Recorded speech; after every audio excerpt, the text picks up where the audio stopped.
اللہ نے دودھ فروش کو نوازا تو اس کی گردن میں سریا آ گیا۔ بین الاقوامی اسلامی یونیورسٹی اسلام آباد کے ڈائریکٹر ملک معراج خالد تھے۔ میں بین الاقوامی اسلامی یونیورسٹی میں ایم اے انگریزی کے دوسرے سیمسٹر کا طالب علم تھا۔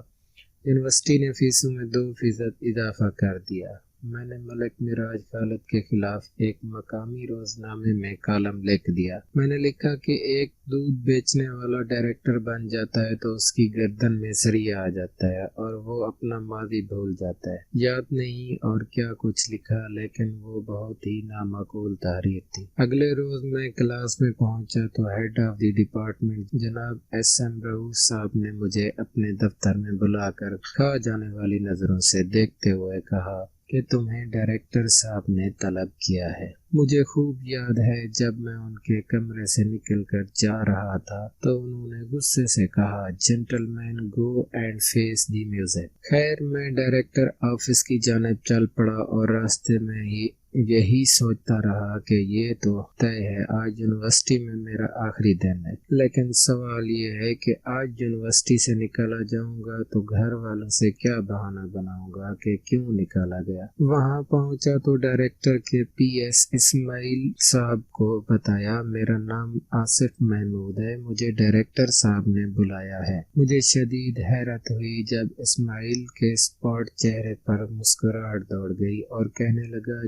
جائیے وہ آپ کے منتظر ہے۔ لیکن اندر داخل ہوا تو حیرتوں کے جہان میرے منتظر تھے۔ ملک صاحب اکیلے بیٹھے تھے۔ میں نے ڈرتے ڈرتے کہا، سر میں آصف، آپ نے بلایا تھا؟ تشریف رکھیے، مجھے آپ سے کچھ باتیں کرنی ہیں۔ اور میں جل تو جلال تو کا ورد کرتے ہوئے بیٹھ۔ کالم تو آپ نے اچھا لکھا، لیکن آپ کی معلومات ناقص تھی۔ میں صرف دودھ فروش نہیں تھا، میرے ساتھ ایک اور معاملہ بھی تھا۔ میں نے اس لیے آپ کو بلایا ہے کہ آپ کی معلومات درست کر دوں۔ میں صرف دودھ نہیں بیچتا تھا، میرے ساتھ یہ مسئلہ بھی تھا کہ جوتے نہیں تھے۔ میں دودھ بیچ کر اسکول پہنچتا اور سائیکل وہیں کھڑی کر دیتا۔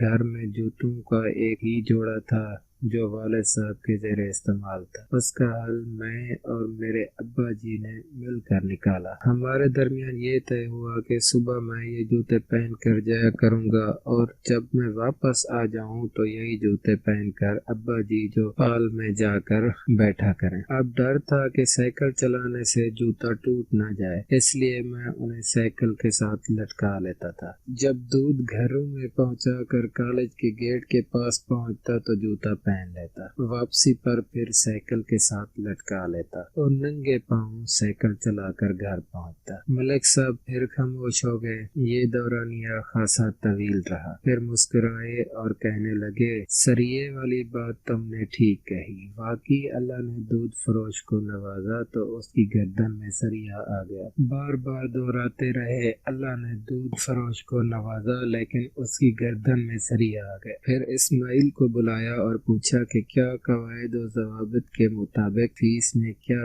یہ اضافہ واپس لے سکتا ہوں؟ اسماعیل نے کہا، سر ڈائریکٹر کے اختیار میں نہیں ہے۔ کہنے لگے، اختیار میں تو نہیں ہے، لیکن اگر میں نوٹیفیکیشن جاری کر دوں تو پھر؟ اسماعیل کہنے لگے، سر آپ نوٹیفیکیشن جاری کر دیں تو ظاہر ہے اس پر عمل ہوگا۔ ملک صاحب نے کہا، جلدی سے نوٹیفیکیشن بنا لاؤ، فیسوں میں اضافہ نہیں ہوگا۔ کمرے سے باہر نکلا تو اس حکم نامے کی کاپی میرے ساتھ تھی، دل البتہ وہیں چھوڑ آیا تھا۔ ڈپارٹمنٹ پہنچا تو SM رؤوف صاحب نے پوچھا، ہاں کیا ہوا؟ میں نے نوٹیفیکیشن آگے رکھ دیا۔